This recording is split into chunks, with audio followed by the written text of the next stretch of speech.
Hi, so thanks for staying. My name is William Baubine. I am a investor, and we're going way, way back to I think 2005 when I did a keynote at Music Matters on just how little people who make music and who create actually make money. So at that time, I was modeling the China music market, and in total end user spend back in '05, '06, '05, the labels were making less than 3% of end user spend, and the artists were making zero. I think the labels are doing a little bit better these days. I don't know about the artists. But at that point, I decided, hey, listen, can we, through investment, through technology, find ways to help people who create things actually make a living? And so I kept on investing, and now it's wow, so it's been almost like 20 years. And today I've got three companies that we work with who bring technology to bear to help creators and even creative platforms actually make a living, make money. So I'll let you guys introduce yourself. Scarlett, please kick off. Hi, Scarlett Lee from China. I'm a long-term friend of Jasper and William. It's like 20 years, right? Yes, I used to work for live entertainment. Yes, we made money from live entertainment in China. A few years ago, I sold my live entertainment company and started this new company, Zebra Labs, which is focused on virtual idols and virtual concerts. And William supported me in the right beginning. And I'm going to share a little bit later on about how we make money from that. Great. Yeah. Scarlett used to run multiple 3, 4, 5 day festivals in China per year with up to 150,000 tickets sold per festival. So the largest live platform in all of China, also called Zebra. Okay. Second? Hello, everyone. Myself, Saket Dandotia. I'm a co-founder of Videoverse. So Videoverse basically AI for video. Basically, we do sports content analysis, which is live sports. So we create key moments by identifying some objects, events that happens live during the matches, and then on the cloud we analyze during our models that we have trained, which is AI and ML. And based on that, we create a small key moments and publish it on the social media as per the platforms, as per ratios, which can increase the engagement of the fan who are consuming the content, because we know that long format content can be a good form of consuming, but small short forms from a long content can be more engaging for the users who are not spending time watching the matches for entire 2 hours, 3 hours. So for them, it's really important to have key moments out of that long content to engage them, and then we put auto ads on that content that we create over the cloud. So we started back in 2017. We are a Series C company now. William has entered and he has supported and mentored a lot. And we are a US based company. Thank you. And I'll walk through how we monetize and how we create a content from live during the sports matches.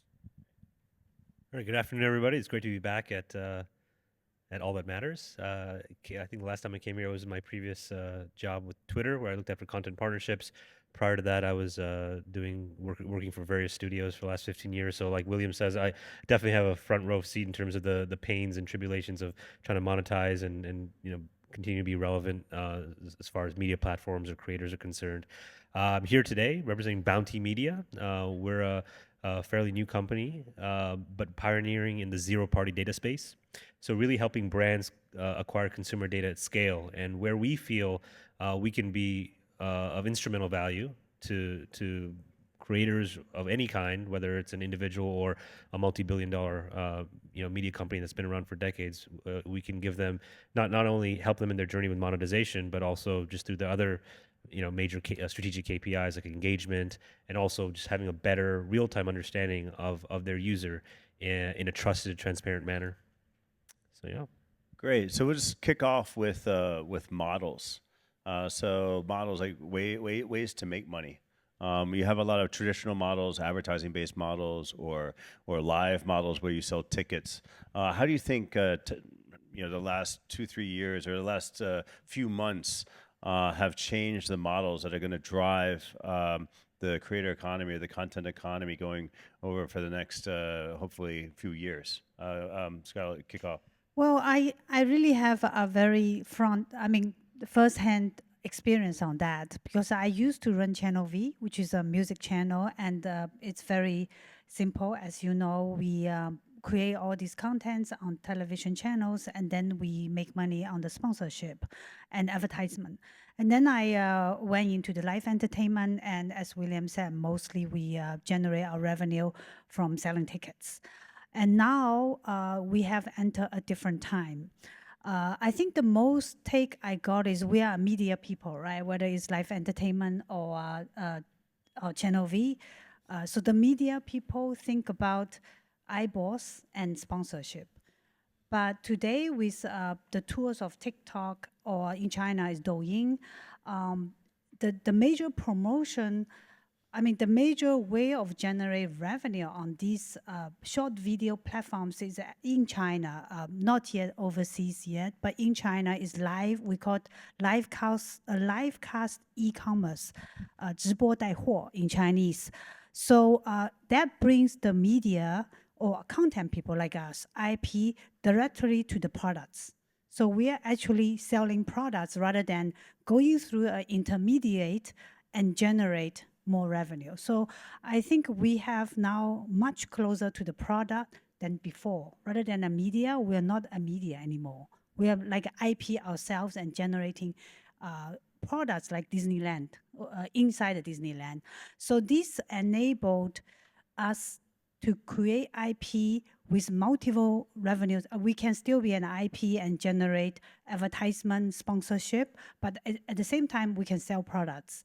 And before it's very difficult because there's no, we call the medium tier.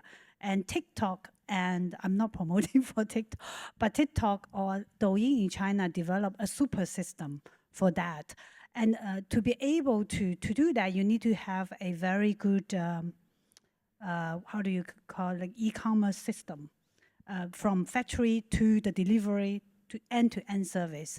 And we see that a huge change in the last 5 years in China. So it's a great news for IP people, creator industry, right?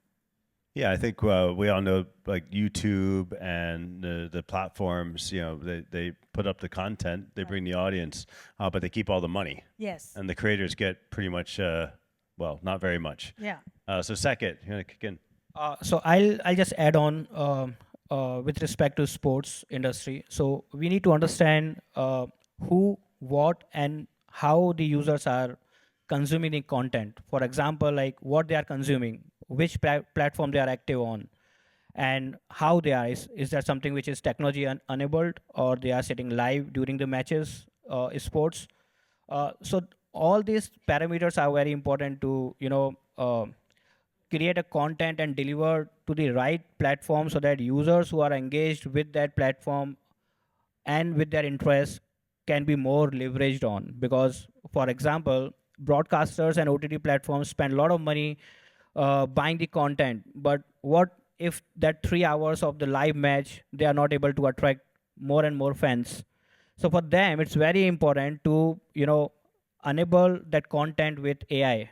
So AI can help them identify some key moments and short form content based on a fan, because fans are all over the world, and they all the fans have a different persona watching the content, and they both are all the fans are different in terms of what they like. So if they're watching a sports called soccer football match, they are watching, everyone has a different view altogether. Somewhere watching it because of their favorite player, or someone watching because of the favorite team. So it's very important to create and personalize the content on cloud and deliver to them. And it's also important that these days technology, mobile is growing day by day. So the consumption of the content on mobile devices are higher as compared to sitting in front of televisions. So now mobile also has the different aspect ratios. Someone has iPhone, someone has Android, someone has iPad, and they all have the different aspect ratios. So creating and converting the content with that aspect ratio is very important, because you are recording and publishing and broadcasting a content in a landscape with high definition content, and then converting it to a portrait with respect to aspect ratio is very important, and that can only be done through AI. So AI can detect the more engaging object and event inside that content, and can convert it into aspect ratio for anyone who is watching a content on mobile devices. And also this is very important for all the social media platforms, because these days the monetization is increasing on social media platforms. So if you are converting long term to short term and publishing it on Facebook, Twitter, Instagram, their users are very much active there and they're watching, and then that can create a revenue model for any of the OTT and broadcast industries. And then not just about this, they can convert it the entire content into a Web3 to have the ownership of that content, because these days the key moments and content can be recorded, and there is no authentication of the ownership of that content on social media. So broadcast and OTT also thinking of converting these into key moments, but also can have that on blockchain Web3, so that they can hold and own that content, can then resell the content on social media platform. Whoever wants to become a influencer to influence or promote that content. So those are the revenue models that AI has enabled, and because our fans are everywhere in the world and they consume differently, so AI can help them personalize the content for them and can enable on any of the platforms wherever they are active on.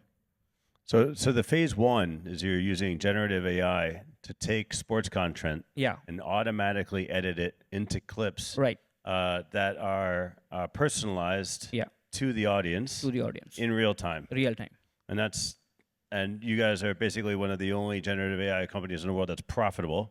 And that's just the first step. And then there's a second step and the third phase. So we started with AI, not generative, but then eventually we understand that because we'll get to the future in a second.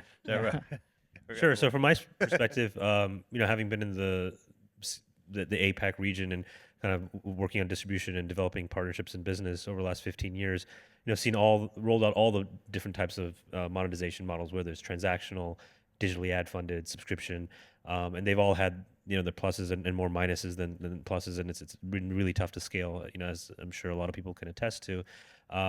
Like you mentioned, William, there's a handful of companies that act as gatekeepers and take most of the value out of that value chain. What we're trying to do at Bounty is really try and direct, frankly, this huge wave of brand spend that's looking to directly connect with users, but they're really looking for high quality data. And so for us, when we can present a solution where it's verified, qualified users, offering real time data, and the value ultimately to the publisher who has that relationship with the users, we can help them solidify their paywall or their subscription or transactional business model, or even ad funded model. That we can help them through that through our platform. That's where we feel we're adding value, and it's not only just monetization, but it's also the stickiness and engagement of the users, which ultimately helps create that flywheel effect, which I think is everything that they've been trying for the last however many years when they started going down those business models to begin with. And so that's what we feel we can enable. Yeah. So for Orbit, we are bringing innovation to Unilever, J&J, AB InBev, Nestle, and P&G. And going back 8 years, Budweiser has no idea who's drinking their beer, and they want to know. So you're basically enabling brands to get that direct one-to-one zero-party data relationship with consumers. Yeah, that's right. I mean, it's really for the brands to be able to get better insights and have more productive dialogue and relationships with the user. I think for all of us, we're all consumers here, and I think a lot of us just take the painful digital experience as it is. We hate it. We feel sometimes it's creepy, it's tracking us, or it's annoying, it's irrelevant, and it's about to get so much worse. Especially as these privacy laws come into place, and taking the cue from GDPR, and as the local laws get adapted.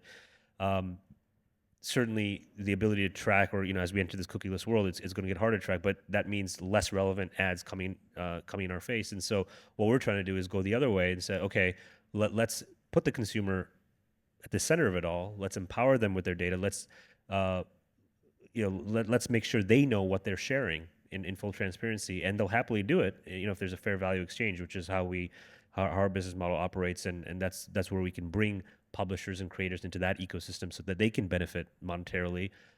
But for brands, it's really about for them to get much better insight, and really look at the human as kind of this complex being that we are, and not just how we transact, but like why we look for certain things, and what situations would we prefer this over that, what are our spending habits, and really kind of create this three-dimensional picture.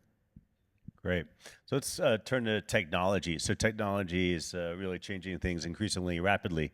How are you using technology or seeing technology or currently leveraging technology as part of your strategy to help drive monetization? Start with Scarlett again. Yes, for us, as I come from originally the traditional entertainment industry, our major obstacle or challenge is the cost of artists, right? When I organize the music festivals, the cost of booking the artists is a major cost. And the instability that brings to the risk of instability is very big. So I have this long time, starting like 10 years ago, when Hazuna and Miku launched themselves in Japan, I start to take notice of virtual idols. So at the time, the technology is not really quite there yet. I mean, the Japanese company did a very good job in terms of doing live performance for Hazuna Miku. But today, after AIGC's empowerment in the last 2 years, we are able to create our content for our virtual idols every day with very minimal cost. We work with Midjourney, we work with ChatGPT for our chatbot service. We work with DID for our video service. So I'm very grateful for this time for producers like me that we can create our ideal content in a very fast and efficient way. So that's one thing that is really technology has changed our business. And what do the artists or the creators get from their side through your platform? Because you are working with real people. Yes, some of our product, we work with real celebrities, and there are lots of celebrities. First of all, the celebrities has certain time span, right? Their prime could be from 20 years or 15 years old to 35. And then we have a lot of famous celebrities in China around their 40 years, which mostly work with. They still have a lot of creativity, but in terms of their presence, their time-wise, it's not there, right? So because working with our virtual idols, we can help them to create, rejuvenate, or I would call it, or maybe a second time of creation in the metaverse world.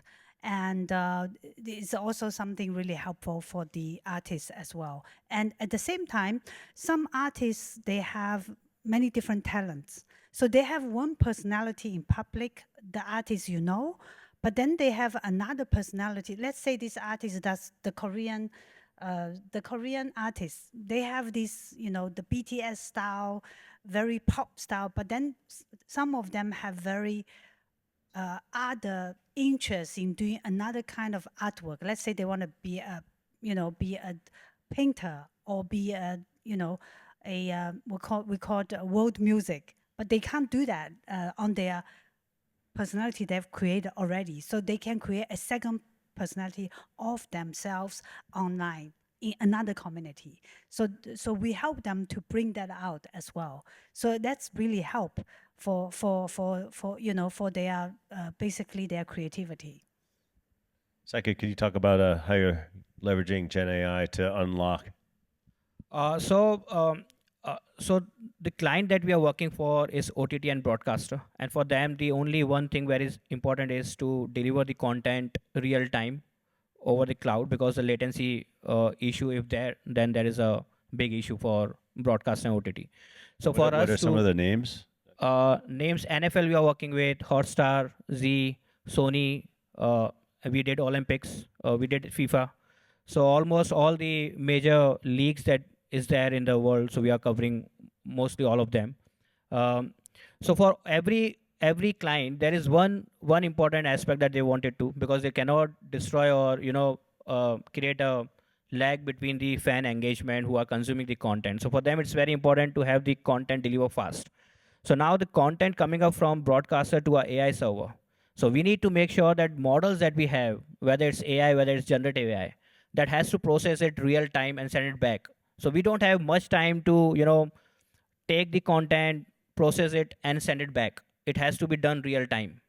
So we design a model and infrastructure in such a way that we can process trillions of data in a second, which is coming up on a server, no matter if it is from football, soccer, basketball, NFL, Formula One, whichever sports.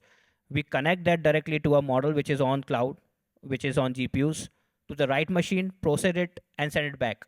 So that generative AI models that we train is having lot of data, but it works in a way that it identify the incoming feed and then process the generative AI, because generative AI is basically a LLM, which is a large language models, and which is huge in size. So if I train and run that generative AI on cloud server, it will take minutes of time to process that data.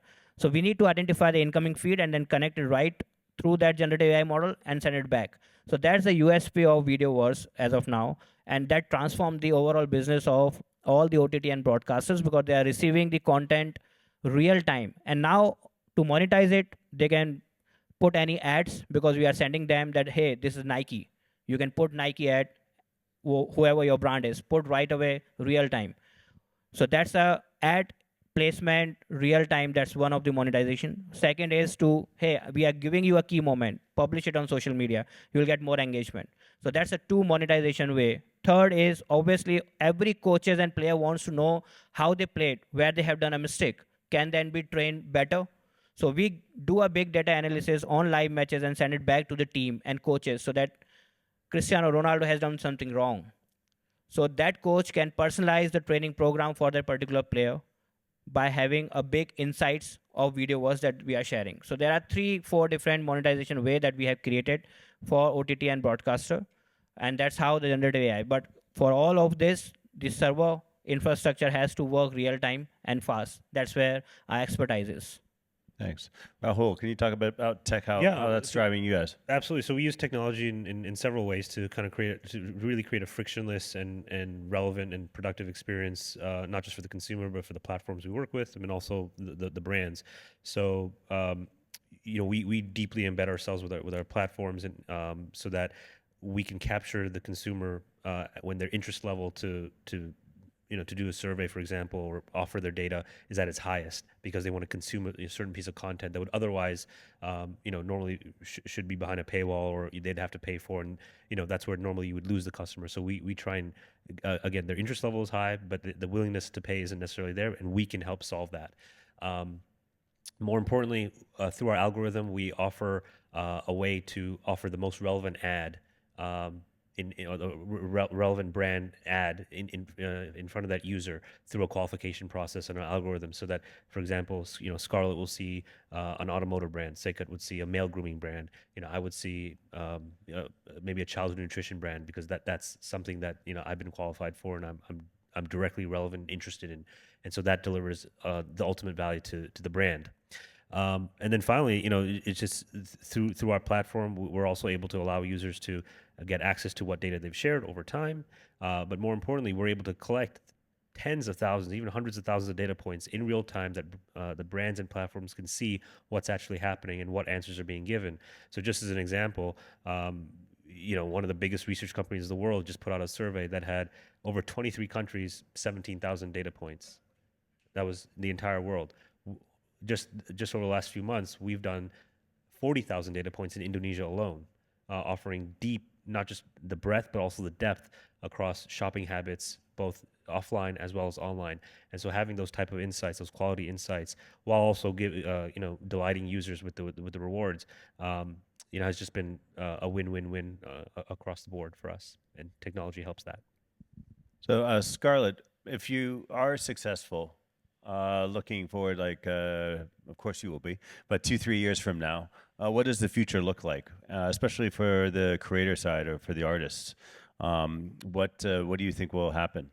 I'm very excited for this time since I started Zebra Labs in 2021 because it brought me a new world. Basically, my involvement in the virtual world business has gave me a huge inspiration of a new entertainment era, basically. If you look at the kids in China, also outside of China, around 13 years old. If you look at their entertainment spend time, I would say 90% of their entertainment time is online, very less offline. But online in the past 20 years is mostly streaming. It's music, audio streaming or video streaming. But what the kids today is looking for, they're looking for immersive experience in entertainment. And so far, what is the immersive experience in entertainment is games, right? But do we have general entertainment for immersive experience? Very little. This is where our creator, like me or like you, our opportunity. Because in this new immersive entertainment experience, at the moment, the supply is very limited. But the demand is huge. It's really coming. If you look at the latest report, it's not yet immersive, but if you read latest news about the Taylor Swift concert, a report on TikTok, that how the young kids now watch or get involved with a concert. It's not about going to the concert. It's about tweeting, sharing with your friend, live casting yourself. It's about their involvement with the concert themselves. This is one way of doing the immersive entertainment experience, and it's nothing to do with the original television broadcasting, nothing to do with YouTube, or in China, we have all the streaming site. It's a new kind of experience that the young kids is looking for, and that is going to be where our opportunity is. And I think these new AIGC tools, the latest development in Web3 is going to bring the creator a much bigger opportunity than before, because the last 20 to 30 years, the platforms is already stabilized. You have the YouTube in China, you have Tencent, you have Baidu, all these platforms, they get all the traffic. But when we get into an immersive experience, the platform is not there yet. And if the creator get ready for that, you will have a huge opportunity, I think. So Saket, so far you've talked about how your technology is being leveraged by big sports companies. You mentioned NFL and I guess Premier League and some others. Can you talk a little bit about the future where you're might be working with actual creators themselves, TikTokers, streamers, what the opportunity is potentially there? For TikTok streamers, so mainly many influencers are active because I'm not very much on TikTok. So influencers are obviously creating their content on TikTok, so they can leverage the technology of making that video shoppable by AI, by inviting more brands on their content, and it's auto tag that content and making it shoppable. That's one use case. But I'll tell you the future of the content. So we know OTT, it's on-demand content. You watch Netflix, whatever you want to watch, you can play it. But the future will be generative AI inside the video on demand. Whatever you want to watch inside that video, not that OTT platform. It's just inside the video you can watch through generative AI. That will be the future of the content. So if you are looking for any brand inside the video, you can look it. If you are watching football matches and you want to see goals, yellow card, red card, corner, penalty corners, whatever it is, yeah, inside the video you can do it using generative AI. That's the future of generative AI and video content delivery. And Rahul, last one. Could you talk a little bit about how you're empowering both the consumer side, but also the creator side? What's going to happen over the next 1, 2, 3 years? How will the consumer, get more control? And for the creators out there in this audience, what does it mean for them? So I think consumers are, becoming just far more savvy and far more just aware in terms of how their data is being tracked and shared, and I think it's both a push and a pull. I mean, I think whether it's regulations happening or certain large platforms like Apple or Google taking, because of the regulations or staying ahead of the regulations, they're doing certain things that are putting, again, more decisions at the consumer hands, and of course consumers are taking that, gripping that with both hands, and really taking ownership. And so what we're trying to do is really help empower that ownership and for them to have visibility and transparency. I think from a creator standpoint, again, whether you're just a single influencer or you're scaling up, because both those worlds are converging, right? Whether it's me as an individual creator or again a legacy media platform, we feel we can help you understand the customer, to ultimately have them be more loyal, to be engaged with you, have that stickiness factor, but also ultimately monetize together. And again, because that brand money is only going to increase, but they're looking for verified, qualified users, and that trust factor, which is I think what both brands, consumers, and platforms are looking for. So thank you very much. We're out of time, but really great to hear y'all share on how technology is helping break down barriers and really enable creators to actually make a living, make money commensurate with their creativity. So thank you very much. Thank you.